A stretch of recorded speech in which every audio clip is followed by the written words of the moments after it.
오늘은 출애굽기 21장 1에서 32절의 말씀을 가지고 주님의 사회정의라는 제목으로 우리가 함께 말씀을 나누고자 합니다. 자, 우리는 신앙이라는 것이 어떤 영적인 세계에만 관심이 있고 현실 세계와 밀착되어 있다고 생각하지 않는 경향이 있습니다. 그래서 이제 현실이 괴롭고 문제가 많더라도 내세를 바라보면서 믿음을 가지고 소망을 가지고 살아가야 하는 식으로 이제 생각을 많이 합니다. 물론 그런 면이 있습니다. 그렇지만 복음이란 전인적이라는 것을 우리는 결코 잊어서는 안 됩니다. 하나님께서는 우리의 이생에서도 내세에서도 모두 복 주시기를 원합니다. 그러니까 우리가 복된 삶을 살기를 바라고 또 영원한 생명도 누리기를 바라는 것이 하나님의 마음입니다.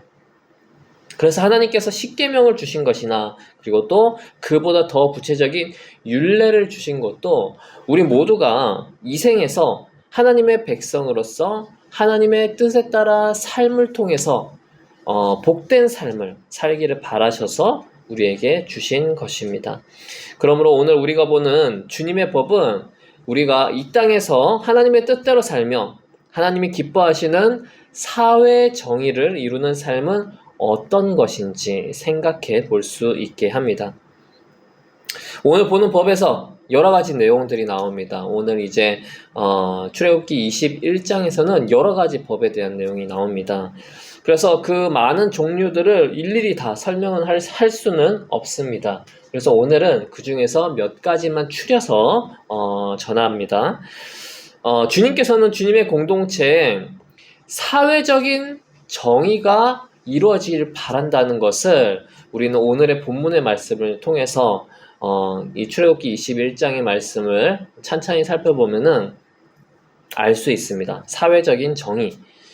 그러니까 신분적으로 비천한 자여도 최소한의 인격적인 보장을 해주며 경제적으로도 가난한 자여도 동일한 인간으로서 누려야 하는 것들을 주님께서는 보호해 주시고자 하십니다. 이것이 바로 하나님께서 규정하신 법의 이 율례의 공통된 정신입니다. 정신.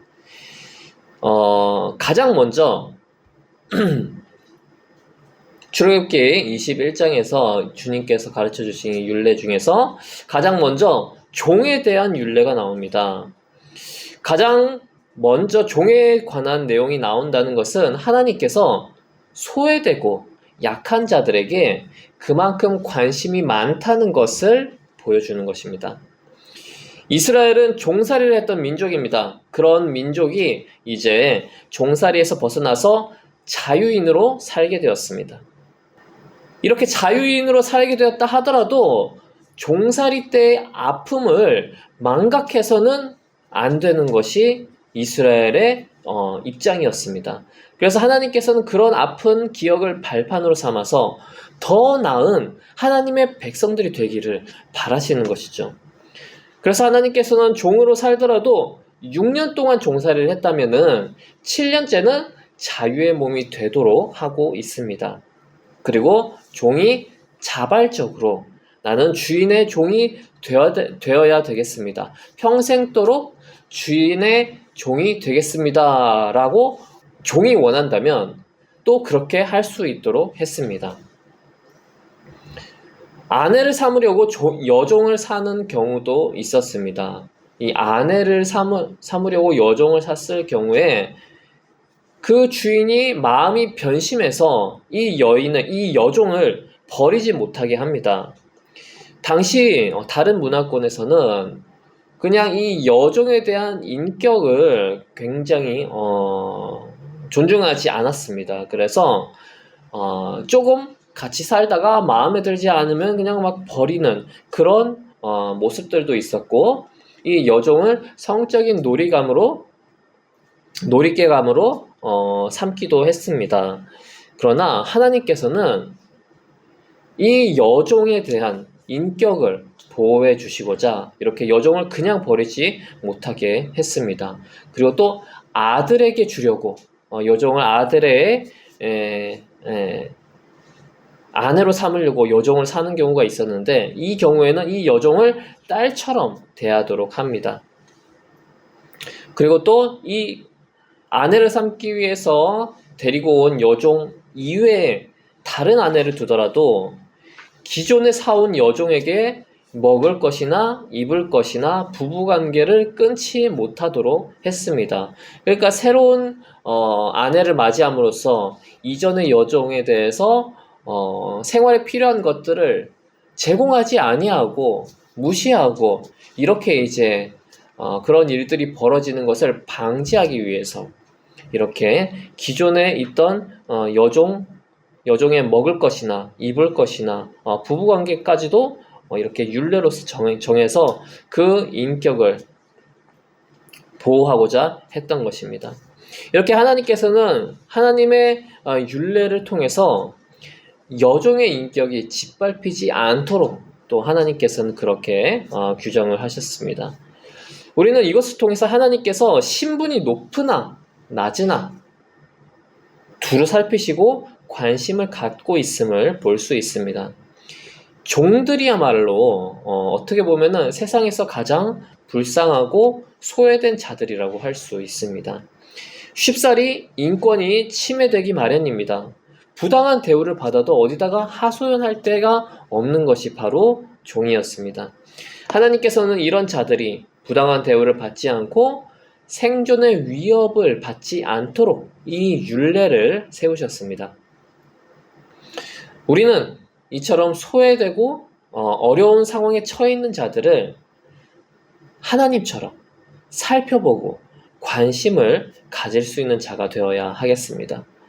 예수님께서는 가난한 자에게 먼저 찾아가셨고 사회에서 비난받는 세리와 창녀에게 찾아가셔서 친구가 되어 주셨습니다. 우리의 시대는 오늘 본문에 나와 있는 문화와는 좀 차이가 있죠. 이런 종은 없습니다. 그래서 이 율례를 우리가 그대로 받아들일 수는 없지만 이 주님께서 이 율례를 세우신 이 정신을 우리는 받아들일 필요가 있습니다. 그래서 오늘날에는 이제 이런 종 대신에 이제 노동자들이 있죠. 그래서 노동에 대해서도 굉장히 이제 귀하게 여기고 노동자에 대해서도 귀하게 여기면서 노동에 대해서 정당한 대가를 치러야 되는 것, 이런 것을 우리가 또 잘 염두에 두어야 하겠습니다. 일을 시켜놓고 너무나 작은 돈을 주거나 아니면 휴식 시간마저도 제대로 제공하지 않는 그런 경우들도 아직까지도 많이 있습니다. 그래서 우리는 사장이건 우리가 노동자건 아니면 우리가 부유하건 가난하건 모두 하나님 안에서 한 형제이고 또 하나님의 백성이라는 사실을 알아야 하겠습니다. 그래서 형제의식을 가지고 하나님의 백성 안에서 형제의식을 가지고 서로의 인격을 존중하며 귀하게 여겨야 하겠습니다. 이것은 먼저 하나님의 백성 안에서 먼저 이렇게 살기 위해서 힘쓰고 또 다른 세상의 사람들에게도 이 하나님의 가르침대로 우리가 산다라는 것을 보여주는 삶을 살아야 되겠죠. 그리고 두 번째로 부모에 관한 내용이 나옵니다. 오늘 출애굽기 21장에서는 부모에 관한 내용이 나옵니다. 분명히 10계명에서 내 부모를 공경하라 라는 계명이 있었습니다. 그럼에도 불구하고 하나님께서는 15절에 부모를 때린 자는 사형에 처한다. 또 17절에 부모를 저주한 자는 사형에 처한다 라고 하면서 율례를 또 구체적으로 정해 주신 것을 우리가 볼 수 있습니다. 같이 한번 읽어볼까요? 시작. 자기 부모를 때린 자는 반드시 사형에 처하여야 한다. 자기 부모를 저주하는 자는 반드시 사형에 처하여야 한다. 이제 다른 부분에서는 사람을 죽이면 사형에 처해야 된다라고 이렇게 나오는데 유독 하나님의 가르침에서는 부모에 대해서 중요하게 생각해서 부모를 때린 사람도 사형이고 부모를 말로 저주한 사람도 사형에 처해야 된다라고 이렇게 규정을 하고 있습니다. 그러니까 우리가 지금 하나님께서 세우신 그 사회 정의에 대해서 공동체의 정의에 대해서 지금 나누고 있는데, 부모를 존중하고 그 권위를 인정하는 것도 이 사회 정의에 주님께서 포함시키고 있는 것입니다. 이렇게 하나님께서 부모를 존중하도록 하는 이유는 하나님의 창조 질서이기 때문입니다. 자식은 부모를 통해서 납니다. 태어납니다. 그리고 부모에 의해서 배우고 다스려집니다. 부모는 하나님으로부터 가정을 다스리는 권위를 받았습니다. 이것이 하나님의 창조 질서입니다. 그렇기에 하나님의 창조 질서를 부정하는 것은, 하나님의 창조 질서를 거부하는 것은 하나님에 대한 죄입니다. 그러므로 우리는 하나님께서 부모를 세워주셨음을 알고 부모님의 말씀을 마치 하나님의 말씀을 대하듯이 해야 하겠습니다. 하나님이 주신 가정이 화평하고 가정이 사회의 기초로서 바로 세워져야지 그 공동체가 정말 건강하게 바로 세워질 수 있습니다. 하나님이 이렇게 기초적인 원리를 가지고 가정을 세우고 공동체를 세우셨음을 알고 우리가 부모의 권위를 인정하고 그의 말씀에 순종하는 자가 되어야 하겠습니다. 그리고 세 번째로 동해보복법이라는 그런 내용이 나옵니다. 동해보복법. 그러니까 같은 해를 입으면은 그에 상하는 해를 입히는 것. 그것이 이제 동해보복법입니다. 그 내용에 대해서 한번 같이 읽어보겠습니다. 시작.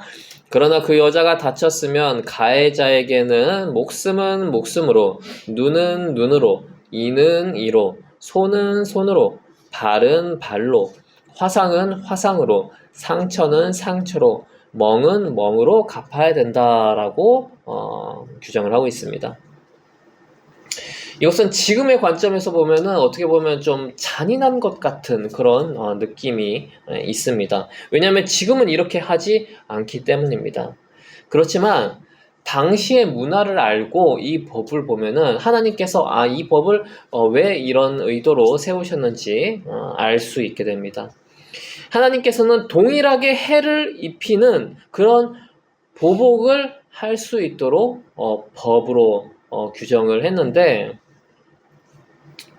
이거는 이제 개인적인 보복을 하는 게 아니라 그 어떤 재판관이나 그런 것을 통해서 공적인 보복을 얘기를 하는 것입니다. 그래서 이는 사회적으로 힘 있는 자들이 자신의 권한을 무리하게 사용을 해서 약자들의 몸을 해치는 일을 막고자 한 것입니다.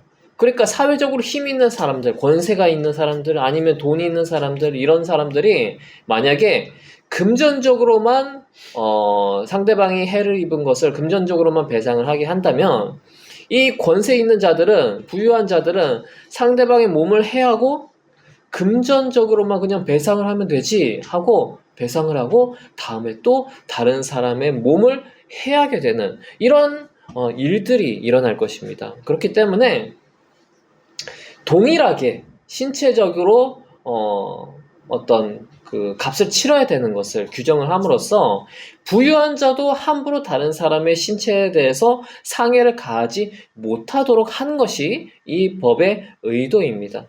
그리고 또 다른 한 가지의 의도는 뭐냐면은 과도한 보복을 막기 위해서 이 법을 규정한 것도 있습니다. 그러니까 예를 들어서 상대방의 눈을 다치게 했습니다. 그러면 상대방은 이제 눈을 다쳤기 때문에 화가 나서 정말 많은 집단들을 이루어서 그 가해했던 사람을 죽일 수도 있는 것이죠.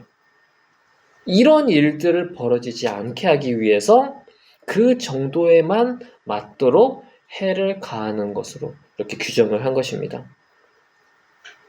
그러나 예수님께서는 또 이것에 대해서 다르게 얘기를 하십니다. 예수님께서는 이 땅에 오셔서 한 차원 더 높은 가르침을 주셨습니다. 이것이 마태복음 5장 38절에서 42절입니다. 같이 한번 읽어보겠습니다. 시작. 눈에는 눈으로, 이는 이로 갚아라 하고 말한 것을 너희는 들었다. 그러나 나는 너희에게 말한다. 악한 사람에게 맞서지 말아라. 누가 내 오른뺨을 치거든 왼쪽 뺨마저 돌려대어라. 너를 걸어 고소하여 내 속옷을 가지려는 사람에게는 겉옷까지도 내주어라. 누가 너더러 억지로 오리를 가자고 하거든 심리를 같이가 주어라.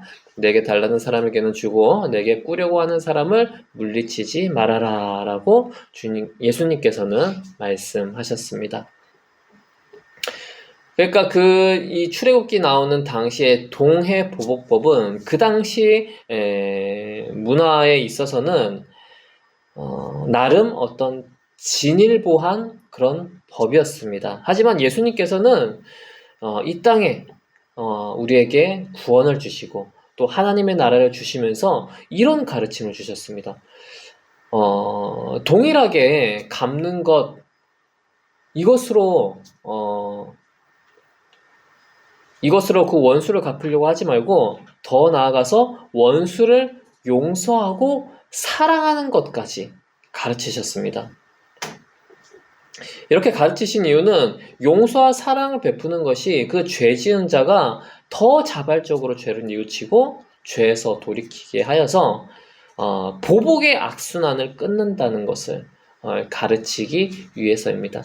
그러니까 하나님의 공동체가 주님의 백성들이 더 사랑이 많고 더 용서가 많은 그런 공동체가 되어야 되는데, 물론 이제 또 잘못한 사람은 스스로 잘 깨닫고 그것에 대해서 용서를 하고 이런 공동체가 되어야 하는데, 무조건 동일하게 보복을 하기만 한다면 그 공동체 가운데 용서와 사랑이 샘솟을 구멍이 없기 때문에 예수님께서는 아니다, 용서와 사랑을 하려고 해라 라고 이렇게 가르쳐 주셨습니다. 이렇게 주님께서는 다른 사람의 신체를 소중하게 여겨야 하기 때문에 동해보복법이라는 것을 만들어 주셨고, 또 복수가 더 큰 복수를 낳지 않기 위해서 이 동해보복법이라는 것을 만들었습니다. 그러나 예수님께서는 이 보복이라는 그 악순환을 끊고 더 그 공동체 내에서 용서와 사랑이 샘솟는 그런 공동체가 되기 위해서 이렇게 용서와 사랑에 대해서 가르쳐 주셨습니다. 물론 우리가 살아가다 보면은 상대방을 용서하려고 해도 이 상대방이 스스로 어떤 자신의 잘못을 깨달으면 되는데 그렇지 않는 경우들도 있습니다. 그러지 않는 경우들도 너무나 많습니다. 그럼에도 불구하고 우리는 적절하게 상대방의 상태를 봐가면서 적절하게 그 사람에 대해서 용서와 사랑을 베풀어야 하겠습니다. 이 용서와 사랑에 대한 유명한 실화가 있죠. 손양원 목사님의 실화입니다. 손양원 목사님의 두 아들이 공산당에게 죽임을 당했습니다. 이 아들을 쏜 사람이 5명이나 되었답니다. 당시 이제 5명이 사람들을 막 총으로 막 쐈는데, 그 중에 이제 안재선이라는 사람을 손양원 목사님께서 양자로 삼았습니다. 이 손양원 목사님은 양자로 삼는 이유, 그 원수를 양자로 삼는 이유에 대해서 이렇게 말씀을 했습니다. 성경에 용서할 뿐만 아니라 사랑하라고 했으니까 용서하는 것만으로는 거기서 멈추면 안 되고 양자를 삼아야지 이것이 사랑을 하는 것이 아니겠냐라고 하여서 이 원수를 양자로 삼은 것입니다. 이렇게 그 손양원 목사님은 하나님의 말씀에 순종하기 위해서 마음은 아프지만 그 원수를 양자로 삼는 그런 노력을 했습니다. 우리가 동일한 보복을 하지 않고 용서하고 그리고 또 더 나아가서 사랑하는 것은 쉽지 않은 일입니다. 쉽지 않은 일이지만 우리가 이 방향으로 나아가야 한다는 것, 우리가 살고 있는 공동체의 용서와 사랑이 더욱더 샘솟아야 한다는 것, 이 하나님의 가르침 그리고 이 하나님의 뜻을 알고 우리가 정말 동일한 것을 보복하려고 하는 마음을 조금 내려놓고 우리가 더 용서와 사랑의 자세를 가지고 이 사회 정의를 세워 나가는 자가 되어야 하겠습니다. 우리는 하나님께서 우리를 통해서 어떤 사회 정의를 이루시고자 하는지 오늘 말씀 통해서 봤습니다. 하나님께서는 영으로 우리에게 영원한 생명을 주셨지만 현실 세계에서도 하나님의 뜻에 맞는 삶을 살며 정의와 공의를 이루어가기를 바라십니다. 그 가운데에서는 연약한 자들을 배려하고 또 연약한 자들을 인격적으로 대하는 것이 바로 핵심이라고 할 수 있습니다. 세상은 더 많이 가진 자에게 유리하게 돌아갑니다. 더 많이 가진 자를 세상은 지지합니다. 그러나 하나님 앞에서는 한 생명이 한 인격입니다. 하나님께서는 연약한 자도 소중하게 생각하시고 그들을 위해서 율례도 제정하셨습니다. 게다가 주님께서는 부모에 대한 공경 또한 굉장히 중요하게 생각해서 이 사회 정의에 넣어 놓으셨습니다. 주님이 세우신 질서에 대해서 우리는 늘 존중하며 하나님의 뜻에 따르는 삶을 살아야 하겠습니다. 이 시간 함께 기도하겠습니다.